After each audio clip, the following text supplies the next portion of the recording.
ಅಮೋಘ್ ವಾರ್ತೆಗೆ ಸ್ವಾಗತ. ನಾನು ರಮ್ಯಾ. ಮಾನ್ವಿ ಪಟ್ಟಣದ ಪ್ರಾಥಮಿಕ ಕೃಷಿ ಪತ್ತಿನ ಸಹಕಾರ ಸಂಘ ನಿಯಮಿತ ಚುನಾವಣೆ ನಡೆದ ಹಿನ್ನೆಲೆಯಲ್ಲಿ ಅಧ್ಯಕ್ಷರಾಗಿ ರಾಜಾ ಸುಭಾಷ್ ಚಂದ್ರ ನಾಯಕ್ ಅವಿರೋಧವಾಗಿ ಆಯ್ಕೆಯಾದರೆ ಉಪಾಧ್ಯಕ್ಷರಾಗಿ ನೀಲಕಂಠಪ್ಪ ಗೌಡ ಅವಿರೋಧವಾಗಿ ಆಯ್ಕೆಯಾಗಿದ್ದಾರೆ ಅಂತ ಚುನಾವಣಾ ಅಧಿಕಾರಿ ಎಂ ಅಶೋಕ್ ತಿಳಿಸಿದ್ದಾರೆ. ಅಧ್ಯಕ್ಷರಾಗಿ ಅವಿರೋಧವಾಗಿ ಆಯ್ಕೆಯಾದ ರಾಜಾ ಸುಭಾಷ್ ಚಂದ್ರ ನಾಯಕರು ಮಾತನಾಡಿ, ಕಳೆದ 6 ಬಾರಿ ಪ್ರಾಥಮಿಕ ಕೃಷಿ ಪತ್ತಿನ ಸಹಕಾರ ಸಂಘದ ಅಧ್ಯಕ್ಷರಾಗಲು ಸದಸ್ಯರೇ ಕಾರಣ. ಹೀಗಾಗಿ ರೈತರ ಪರವಾಗಿ ಕೆಲಸ ಮಾಡಲು ಸದಸ್ಯರ ಒಪ್ಪಿಗೆಯಂತೆ ನಡೆಯುತ್ತೇನೆ ಅಂತ ತಿಳಿಸಿದರು. ಈ ಹಿಂದೆ ಕೂಡ ಅವಿರೋಧವಾಗಿ ಇವರು ಆಯ್ಕೆಯಾಗಿದ್ದು, ಒಟ್ಟು 6 ಬಾರಿ ಇವರು ಅವಿರೋಧವಾಗಿ ಆಯ್ಕೆಯಾಗಿದ್ದಾರೆ.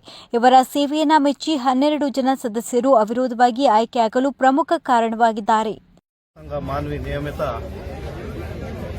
ಈ ಒಂದು ಇದಕ್ಕೆ ಚುನಾವಣೆ ನಿಮಿತ್ತ 5 ವರ್ಷದ ಕಾಲದ ಅವಧಿಗೆ ನಮ್ಮ ಕಾರ್ಯಕ್ಷೇತ್ರದ ಮಾನ್ವಿ, ಸಂಗಾಪುರ, ಕಳ್ಳಿಗುಡ್ಡ, ಮಲ್ಲಿನಮಡ್ಗು, ನೀರ್ಮಾನ್ವಿ, ಕಪ್ಪಗಲ್, ತುಪ್ಪದೂರು, ಬೊಮ್ಮನಾಳು, ಕಪ್ಪಗಲ್ ಈ ಹಳ್ಳಿಗಳ ಕಾರ್ಯಕ್ಷೇತ್ರ ಹೊಂದಿರುತ್ತದೆ. ಈ ಹಳ್ಳಿಗಳ ಕಾರ್ಯಕ್ಷೇತ್ರ ಹೊಂದಿರುವಂಥ ನಮ್ಮ ಪ್ರಾಥಮಿಕ ಕೃಷಿ ಪತ್ತಿನ ಸಂಘವು ಸುಮಾರು 490 ರೈತರಿಗೆ ಕೃಷಿ ಸಾಲ ಕೆಸಿಸಿ ಸಾಲವನ್ನು ಕೊಟ್ಟಿರುತ್ತವೆ.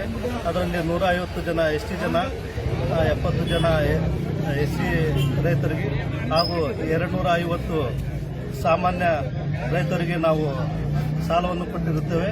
ಮತ್ತು ಕೃಷಿ ಸಾಲ ನಮ್ಮ ಪ್ರತಿ ವರ್ಷ 100% ರಿಕವರಿ ಇರ್ತದೆ ಅಂತ ಹೇಳಲು ನನಗೆ ಸಂತೋಷವೆನಿಸುತ್ತದೆ. ಈ ಒಂದು ಬ್ಯಾಂಕಿನ ಚುನಾವಣೆ ನಿಮಿತ್ತ ಈ ಎಲ್ಲ ಕಾರ್ಯಕ್ಷೇತ್ರದ ಮುಖಂಡರು, ರೈತರು, ಸರ್ವ ಪಕ್ಷದ ಮುಖಂಡರು, ಸದಸ್ಯರು, ಸ್ನೇಹಿತರು ಮತ್ತು ನಮ್ಮ ಕುಟುಂಬದ ಎಲ್ಲ ಸದಸ್ಯರು ಸಹಕಾರದಿಂದ ಮರು ಆಯ್ಕೆಯಾಗಿರುತ್ತೇನೆ. ಈ ಒಂದು ಕಾರ್ಯಕ್ಷೇತ್ರಕ್ಕೆ ಈ ದಿನ ನನಗೆ ಅಧ್ಯಕ್ಷನಾಗಿ ಆಯ್ಕೆ ಮಾಡಿದಂಥ ತಮ್ಮೆಲ್ಲರಿಗೂ ಧನ್ಯವಾದಗಳು. ಮತ್ತು ಮುಂದಿನ ದಿನಗಳಲ್ಲಿ ಈ ಒಂದು ಕೃಷಿ ಪತ್ತಿನ ಸಹಕಾರ ಸಂಘ ಇನ್ನೂ ಹೆಚ್ಚಿನ ರೀತಿಯಾಗಿ ಅಭಿವೃದ್ಧಿ ಹೊಂದಲು ನನ್ನ ಶಕ್ತಿ ಮೀರಿ ಪ್ರಯತ್ನ ಪಡುತ್ತೇನೆ ಅಂತ ತಿಳಿಸುತ್ತಾ ನನ್ನ 2 ಮಾತು. ಸುಮಾರು 6 ಬೇರೆ ಶಫೀಕ್ ಹುಸೇನ್, ಅಮೋಘ್ ಟಿವಿ, ಮಾನ್ವಿ.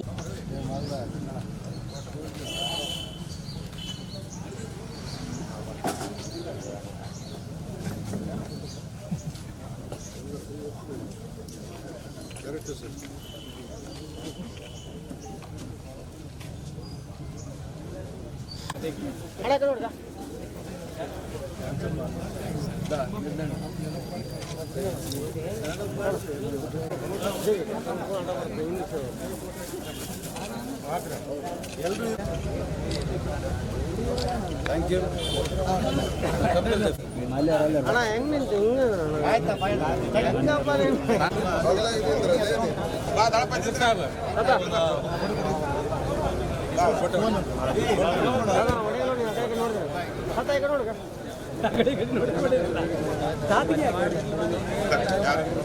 ಇಲ್ಲಿ ಕೇಳೋ ಸ್ವಲ್ಪ ಅವಸರ ಮಾಡಬೇಡ್ರಿ.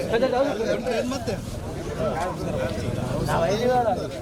ಅವಸರ ಮಾಡಲಿಲ್ಲ. ಕಟ್ ಮಾಡಿ ಕಟ್ ಮಾಡು.